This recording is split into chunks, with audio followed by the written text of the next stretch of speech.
The wind that scoured the shores of Lake Geneva was a predator, an ancient and patient hunter born in the glacial heart of the Alps. It stalked the Quai Gustave Ador with a silent, invisible menace. Its breath a damp, penetrating cold that didn't just chill the skin, but sank into a man's marrow, a thief of warmth and resolve. It wormed its way through the triple-layered weave of Ari Levinson's Crye precision thermal suit, a constant, nagging reminder of his own fragile mortality. He lay prone on the vibrating fiberglass deck of the Zodiac Milpro SIB, the gentle, nauseating rock of the inflatable boat, a stark counterpoint to the frantic, disciplined hammering in his chest. The air was a cocktail of unwelcome scents. The acrid perfume of diesel fumes drifting from the distant port of Eau Vive, the primordial rot of decaying lakeweed dredged up from the shallows, the stale ghost of the Gauloise's blonde cigarette his logistics man, Ben, had smoked an hour ago, and the sharp, metallic tang of his own anxiety, a taste like old pennies on the tongue.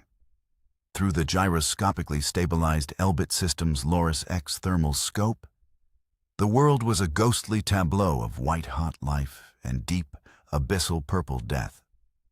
The Target Villa, 100 meters away on the obsessively manicured shore, pulsed with the lifeblood of electricity and human warmth. A vibrant, arrogant beacon in the cold darkness. It was a fortress of glass and brutalist stone, a monument to laundered money and protected evil. Its sharp angles and imposing facade, a physical manifestation of its owner's soul. Tonight, if the intricate tapestry of planning, technology, and sheer, breathtaking audacity held together, it would become a tomb. A silent, inexplicable tomb, whose secrets would be buried under a perfectly legitimate Swiss death certificate. His thumb, numb and clumsy inside its Kevlar-lined tactical glove, hovered over the polished steel activation stud on his console. The faint emerald glow of the instrument panel illuminated the determined set of his jaw, casting his face in the eerie light of a submariner's control room. Beside him, nestled in a climate-controlled, shock-absorbent transport case crafted from matte black carbon fiber, was the architect of that tomb. It was not a bomb. Its signature too loud, too crude, an unacceptable breach of Swiss neutrality that would ignite a diplomatic firestorm. It was not a bullet from his Sig Sauer P226, its trajectory too traceable, its impact a forensic story waiting to be told by meticulous men in white coats. It was not a blade, its use requiring an impossible proximity. A hand-to-hand encounter that was pure fantasy against this level of paranoid security. It was something far older, something that had been a symbol of insidious, creeping death since the Garden of Eden. Inside the case, coiled in elegant, patient lethargy, its scales the color of Negev sand under a pale moon, was Ophis. "Status, Yael," Ari whispered, his voice a dry rasp against his teeth. The sound was swallowed instantly by the relentless wind, but carried with perfect, filtered clarity by the bone conduction microphone pressed against his jawbone. It was transmitted across an encrypted UHF frequency, hopping with algorithmic randomness between 433.075 and 434.775 megahertz. A digital ghost in the ether. His breath plumed in the frigid air. A transient soul immediately whipped away into the darkness. "All green, Aleph." The voice of his watch officer came back, crisp and utterly disembodied in his custom-molded earpiece. Yael Cohen was 1,000 miles and a world away, sitting in the artificially lit, hyper-oxygenated calm of the Mossad's command center at Glilo Junction, a subterranean nerve center known simply as the Pit. She was surrounded by a constellation of glowing screens, her God's eye view of the world, But for the next hour, her entire universe was Ari Levinson and the small patch of Swiss shoreline he occupied. Perimeter sensors are looped. Your thermal signature is masked by the boat's heat bleed, just as we simulated. The Ghost's security detail is on their standard rotation. West Patrol, 2 men, just past the boathouse. Their heart rates are baseline, bored. You have a 7-minute window, Ari. 7 minutes until the East Patrol is due to round the hedge maze. 7 minutes. An eternity to make a single, fatal mistake. And no time at all to correct one. Ari's gaze remained locked on the second-story window. The one Yael's intelligence, painstakingly gathered from stolen architectural plans and a compromised cleaning service drone, had confirmed was the master bedroom. The window was dark, a square of obsidian against the faintly glowing structure. But his scope, which saw the world in heat, not light, told a different story. The cryo-cooled sensor rendered the scene in stark contrasts. It showed the residual infrared ghost of a body that had been standing there only moments before. The target, General Rashid al-Hamza, the architect of the Vienna Cafe bombing, the financier of a dozen other atrocities, the man they called the Ghost of Damascus, was a creature of unshakable routine. Every night at precisely 1:30, he would stand at that window for 5 minutes, looking out at the black water before retiring. A moment of quiet contemplation for a man whose thoughts were filled with maps of carnage and lists of the dead. It was that carnage that had brought Ari here, to this freezing boat on this placid, indifferent lake. The Vienna bombing wasn't just a headline for him. It was a sensory memory seared into his soul, a brand on his conscience. He could still conjure the smell of burnt sugar, caramel, and cordite, a sickeningly sweet combination of innocence and atrocity that clung to the back of his throat. He could still feel the grit of shattered glass under his boots as he'd moved through the wreckage of what was once the Café Mozart, famous for its sacher torte and its gentle afternoon light. He had been the case officer for a promising young asset, a university student named Rebecca, who had believed with all the fierce idealism of youth that she was making a difference by reporting on radical student groups. He'd found her, or what was left of her, pinned beneath a twisted brass Gaggia espresso machine, her hand still clutching a blood-soaked textbook on political theory. The image that haunted his sleep, the one that ambushed him in quiet moments, was the sight of 2 small, red ribbons from a little girl's hair, lying in a pool of something that wasn't spilled coffee. Al-Hamza had planned it, financed it from this very sanctuary in Geneva, and, according to a particularly reliable intercept, celebrated its success with a glass of vintage Bordeaux. He was untouchable, protected by layers of state sponsorship, diplomatic immunity, and a paranoid security protocol that would make a dictator blush. He moved through the world like a phantom, never staying in one place long enough, never eating in a restaurant he didn't own, never accepting a gift he hadn't commissioned. His paranoia was his armor, and conventional weapons couldn't pierce it. An assassination in neutral Switzerland, a nation of bankers and watchmakers, had to be silent, untraceable, and above all, utterly deniable. It had to look like an act of an angry God. So the Mossad had turned not to God, but to the serpent.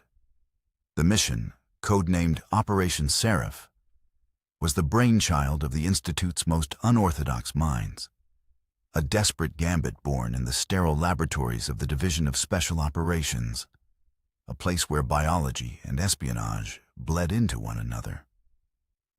Ari remembered the first briefing in a secure, soundproofed room deep within the pit, the palpable cloud of skepticism that had filled the air.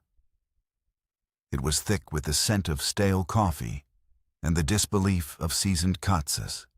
Field agents who were used to the cold, hard logic of a Glock 19, a well-placed shaped charge, or a syringe of succinylcholine.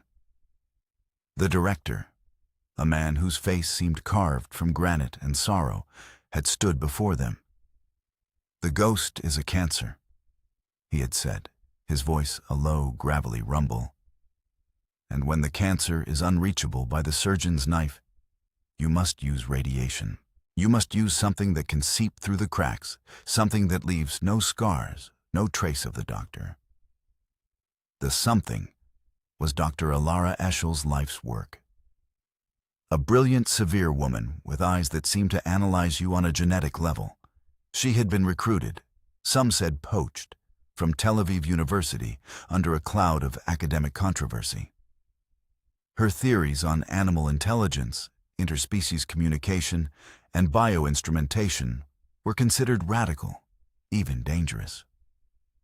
But for the Mossad, dangerous was just another word for useful. Ari had spent 6 grueling months with Alara in a secure subterranean facility deep in the Negev desert, a place so secret it was known only as the Scorpion's Nest, and was scrubbed from every satellite map. There, under the oppressive desert sun and the hum of industrial-grade air conditioners, he had been introduced to his partner. Ophis was a desert whip snake, Platyceps rhodorachis, chosen for its slender body capable of fitting through the narrowest of gaps, its incredible speed, and its naturally non-aggressive temperament. It was not venomous. Its weapon would be delivered, not innate. Alara's methods were a strange, hypnotic fusion of cold science and intuitive art. She used a combination of operant conditioning, scent association, and thermal guidance. Ophis was trained to follow a specific, low-intensity laser, a beam in the 980 nanometer wavelength, invisible to the human eye, but a clear, warm beacon for the snake's heat-sensitive pit organs. It was trained to associate the unique pheromonal scent of a target, painstakingly synthesized from a DNA sample retrieved by a honey trap agent from a discarded teacup in a Dubai hotel, with a food reward. And it was trained to strike not with aggression, but with a pinpoint, delicate touch, at the warmest point it could find on the scent-marked target, typically the carotid artery on the neck or the temporal artery on the temple of a sleeping human. The training had been unnerving. Ari had spent weeks guiding the snake through replicas of ductwork and cluttered rooms, his hand on the laser designator feeling strangely disconnected from the living, breathing creature carrying out his commands. He respected its efficiency, but he would never shake the primal unease of it. The delivery system was a masterpiece of nanotechnology, a biological Trojan horse. A single, hollow, fang-like barb, no bigger than a splinter of wood, was crafted from a bioabsorbable polymer. Affixed just above the snake's mouth with a medical-grade adhesive, it was coated with a substance known only as Adam's tear, a complex neurotoxin derived from a rare species of cone snail. It was engineered by the Institute's biochemists to be utterly untraceable. It didn't cause convulsions or foaming at the mouth or any of the dramatic signs of poisoning. It simply introduced a fatal arrhythmia by blocking specific potassium channels in the cardiac muscle, mimicking a massive, perfectly natural heart attack. The polymer barb would dissolve into harmless lactic acid in the bloodstream within an hour, leaving behind nothing the most scrupulous Swiss coroner with the world's most advanced mass spectrometer would ever find. Movement. Yael's voice cut through his thoughts, sharp and immediate. Second floor. The target is approaching the window. Ari's body tensed, every muscle locking into place. He thumbed the fine-tuned focus on the Loris X, the servo motors making a nearly inaudible whir. A figure, radiating brilliant white heat against the cooler purple background of the room, moved into view behind the glass. General Al-Hamza, He was a tall man, his posture rigid and arrogant, even in the shimmering, indistinct view of the thermal imager. He stood there, hands clasped behind his back, a silhouette of monstrous self-regard, a king surveying his dark, watery kingdom. "The window is opening," Yael confirmed, her voice a mixture of tension and triumph. Just as the profile predicted, he likes the night air, thinks it clears his head. A sliver of cooler, dark purple appeared as the heavy, soundproofed window slid open a few inches. It was enough. It was everything. "Ilara, are you ready?" Ari whispered into the mic, his focus now shifting to the small secondary screen on his console that showed a live, infrared feed of the transport case's interior. "Ophis is stable. Core temperature is optimal at 31 degrees Celsius. The payload is secure," Ilara's voice replied. It was calmer than Yael's, imbued with the quiet, unshakable confidence of a scientist who trusts her data implicitly. She was not in Tel Aviv, but in a rented courier van, parked in a public garage 3 kilometers away, a nest of antennas on its roof, monitoring the snake's biometrics via a subcutaneous microsensor. She was the snake's handler, its creator, its god. To her, this was not just an assassination. It was the ultimate field test, the publication of a lifetime. "Stand by for deployment," Ari commanded, his own voice sounding foreign to his ears, tight and strained. He watched the general for a full, agonizing minute. The man didn't move. He was lost in whatever dark thoughts populated his mind. Budgets for bombs, kill lists, escape routes. Ari felt a familiar cold knot tighten in his stomach. It wasn't fear for his own life. It was the weight of the act, the irrevocable finality of it. He was a soldier, a patriot, but in this moment, he was a delivery system for a silent, creeping death. No matter how many times you pulled the trigger, a part of you never grew numb to the moment the switch was thrown. He forced the image of Rebecca's lifeless face into his mind, the memory of the red ribbons tangled in her dark hair. The knot loosened, replaced by a cold, hard resolve. This was not murder. This was justice, delivered in the dark where it belonged. "Window is stable at 7 centimeters, Yael reported. "No change in the security posture. You are clear, Aleph. I repeat, you are clear to proceed." "Proceeding," Ari confirmed, his voice a blade. His finger depressed the activation stud. A near-silent hiss of compressed air, like a sigh in the night, was the only sound as the lid of the transport case slid open. Ophis, a meter-long ribbon of pale, sand-colored scales, flowed out onto the deck of the Zodiac. It did not move with fear or panic. It moved with a serene, programmed purpose. Ilara had done her work well. The snake tasted the air, its forked tongue flicking, sampling the chemical signals of the night, ignoring the scent of the lake and the man in the boat, searching for 2 things only: a specific path of warmth and a specific human scent. Ari picked up the laser designator. It was shaped like the grip of his Sig Sauer, familiar and steady in his hand, but connected by a shielded fiber optic cable to his console. Looking through his scope, he placed the invisible targeting reticle on the rough-hewn stone ledge of the open window. He squeezed the trigger gently. A beam of focused infrared light, a pathway of heat imperceptible to any human guard or electronic sensor, shot across the water and painted a tiny, warm spot on the villa's wall. Ophis sensed it immediately. To the snake, it was a promise. The promise of warmth. The promise of food. It slithered to the edge of the boat, its head raised, and without a moment's hesitation, slipped into the frigid black water of Lake Geneva. "Asset is in the water," Ari reported, his voice tight, his knuckles white where he gripped the console. Tracking. On his main screen, a tiny green dot representing the snake's implanted transmitter began to move across the digital map of the shoreline. He could see it in his scope as well, a faint thermal trail in the black water, a living thing disturbing the lake's cold equilibrium. The snake was a surprisingly strong swimmer. It moved with an eerie, silent grace, a living torpedo aimed at the heart of the enemy. The 60 seconds it took for Ophis to cross the 100 meters of water felt like 60 years.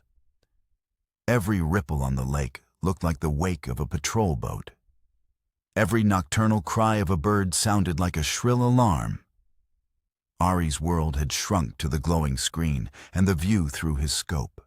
He felt a strange, disconnected symbiosis with the creature, a puppeteer controlling a living, breathing weapon. He was guiding a biblical curse, armed with 21st century science. "Asset is at the wall," Yael's voice announced, stating the obvious but providing a necessary anchor to reality in the surreal tension. Ari watched as the snake reached the stone foundation of the villa. It paused for a moment, then began to climb. The rough-hewn stone, a feature he had studied on satellite photos for weeks, provided ample purchase. It flowed upwards, a whisper of motion against the cold wall, a vertical river of scales. This was the part that had worried the planners the most. Could it make the climb? Ilara had assured them it could, that the species was a natural and tenacious climber. She had built a precise replica of the wall in the Negev facility, and Ophis had scaled it 1,000 times. Theory was now becoming terrifying practice. "Climbing," Ari breathed, his report almost a prayer. "Altitude 5 meters, 6. It's flawless." He kept the laser fixed on the windowsill, a steady, unwavering beacon. The snake followed it unerringly. It was a miracle of biology and technology, a terrifying, beautiful thing to behold. Suddenly, a discordant note in the symphony of the operation. "Hold." Yael's voice was sharp, cutting through the calm like a shard of glass. "Movement. East patrol is ahead of schedule. Damn it, he's 30 seconds early. He's rounding the northeast corner. 30 seconds to line of sight." Ari's blood ran cold. He couldn't pull the snake back. He couldn't speed it up. It was completely exposed on the wall, a pale, living shape against the dark stone. A guard with a powerful flashlight, even a bored one, would spot it instantly. The entire operation balanced on the edge of a knife. "Ilara, can you stop it?" he asked, his voice strained, a raw whisper. "I can halt its forward momentum," she replied. Her tone as clinical as if she were discussing a lab rat in a maze. "I can activate the secondary thermal lure in its transport unit. It will create a conflicting signal. Ophis will pause, confused between 2 heat sources. But I can't make it reverse course. It will freeze in place." "Do it, now," Ari ordered. On his console, he saw Ilara activate the command. In his scope, he saw the snake stop its ascent. It was just a meter below the window. It flattened itself against the stone, its sand-colored scales providing a surprising amount of camouflage. It was now a waiting game. A deadly, silent game of hide-and-seek, played for the highest stakes. Ari held his breath, the air burning in his lungs. He swung his scope to the east, picking up the white-hot signature of the approaching guard. The man was walking slowly, lazily, his posture slumped. He was carrying a Heckler & Koch MP5, but he held it casually, pointed at the ground. He was probably thinking of a warm coffee, of the end of his shift, of a woman waiting in his bed. Ari prayed to a god he wasn't sure he believed in, for that complacency to hold for another 20 seconds. The guard reached the corner of the villa. He paused, stretching his arms over his head. Ari's heart hammered.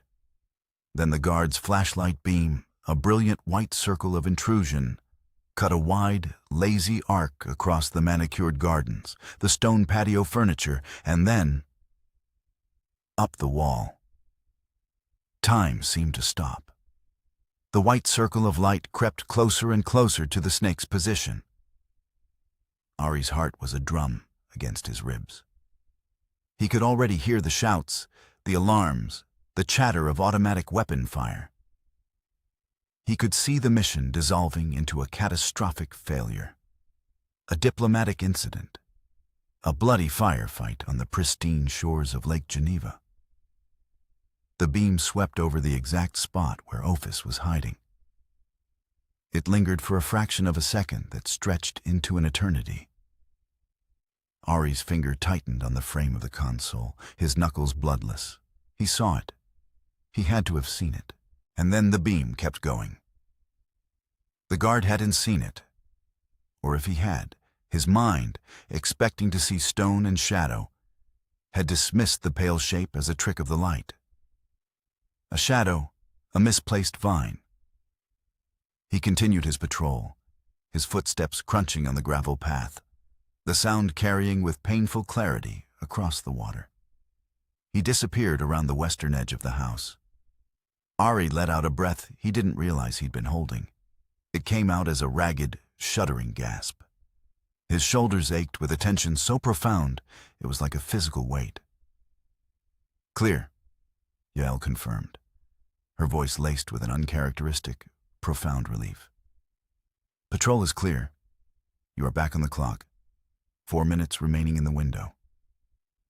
"Alara, release the hold," Ari commanded, his voice regaining its edge. "Guide it in." The secondary lure was deactivated. Ari focused the primary laser just inside the window opening, painting a warm, inviting spot on the plush carpet within. Ophis responded instantly. It surged forward, covering the final meter in a single, fluid motion. It poured itself over the sill and disappeared into the darkness of the general's bedroom. Now, Ari was blind. His thermal scope couldn't penetrate the thick, insulated walls of the villa. The snake was inside, and he was out here, utterly helpless. All he had was the green dot on his screen and the biometrics feed that Alara was watching with the focus of a hawk. "Asset is inside the room," he reported, his voice barely a whisper now. "Alara, talk to me. What's happening?" "Ophis is on the floor, moving slowly. It's tasting the air." Alara's voice was a low, steady murmur, a surgeon narrating a delicate operation. "The pheromonal scent signature is strong. It has a lock. The target is in bed, to the left of the window. His breathing is deep, regular. REM, sleep. The carbon dioxide plume from his exhalations is a secondary guide." Ari could picture the scene in his mind, reconstructed from blueprints and grainy surveillance photos. The absurdly large king-sized bed, the ornate mahogany headboard, the sleeping monster wrapped in $1,000 fret sheets. Biometrics are stable. Ophis's heart rate is steady. It is not agitated. It is in hunt mode. Alara continued. "It's moving towards the bed. It has identified the source of the scent." The green dot on Ari's screen crept across the diagram of the room. It was agonizingly slow. Every second was a new risk. What if the general woke up to get a glass of water?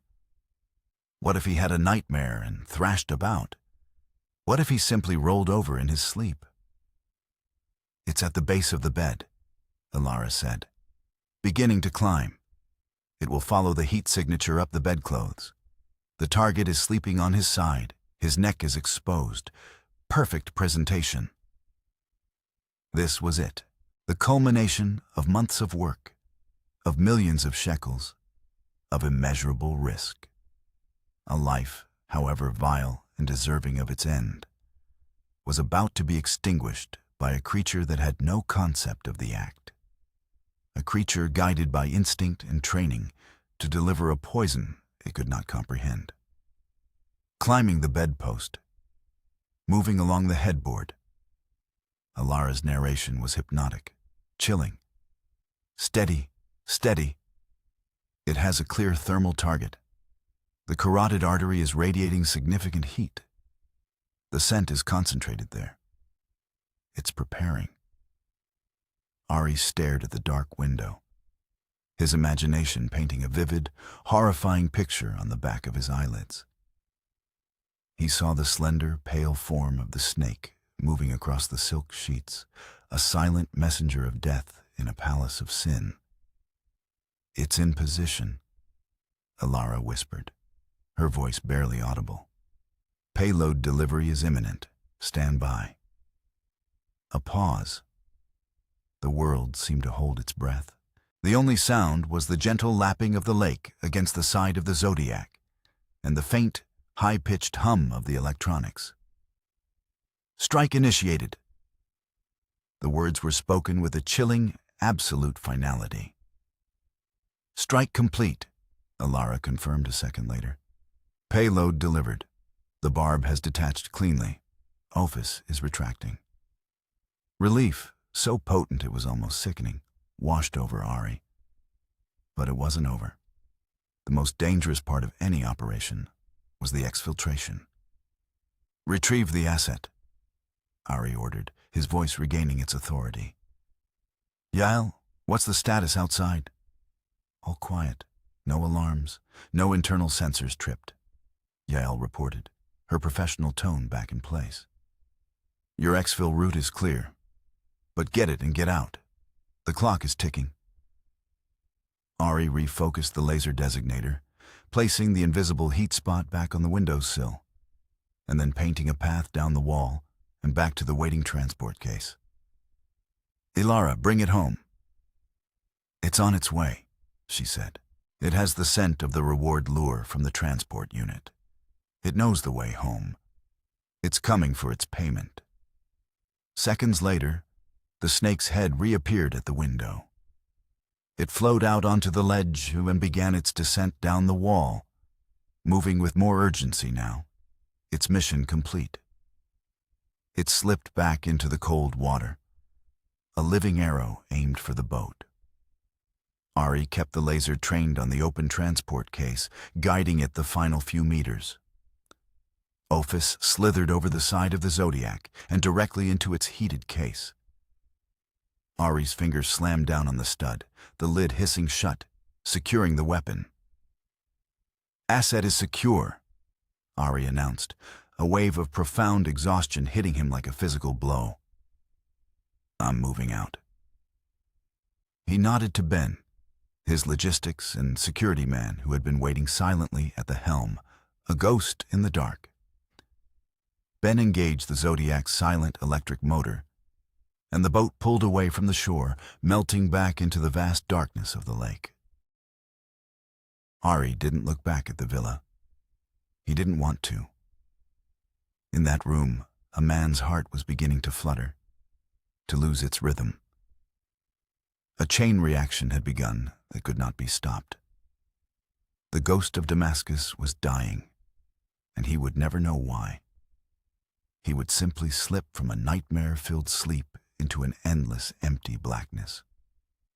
The journey back to the discreet mooring on the far side of the lake was a blur. Ari, Ben, and the secured case containing Ophis were transferred to a waiting panel van that smelled faintly of bread. A perfect cover. They drove through the sleeping streets of Geneva. Just another commercial vehicle on a pre-dawn delivery run. They reached the safe house, a nondescript apartment in a working-class district, without incident. Alara was waiting for them, her face illuminated by the glow of a laptop. She didn't ask Ari if it was a success. She didn't spare him a glance. She went straight to the transport case, her expression a mask of clinical focus, She ran a series of diagnostics, checking on the snake's condition, its core temperature, its stress levels. To her, the human target was the variable. Her animal was the constant. "Alphys is healthy," she announced after a few minutes, the relief in her voice clear and directed entirely at the snake.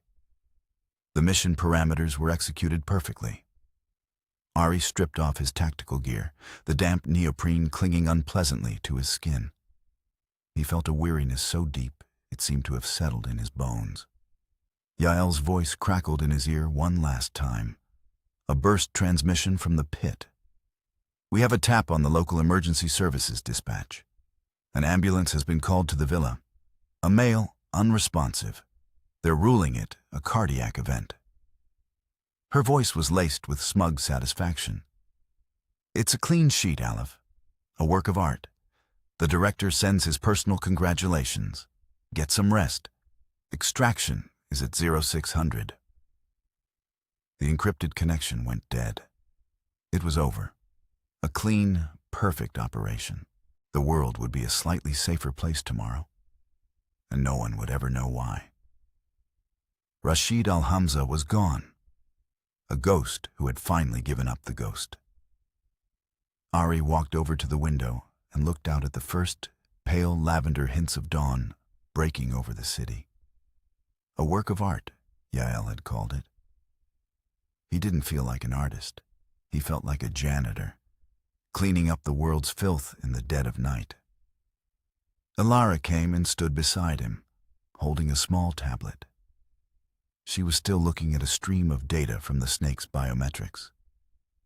"There's an interesting secondary data point," she said, more to herself than to him, her voice brimming with intellectual excitement.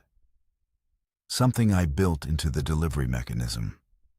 A little academic curiosity of my own."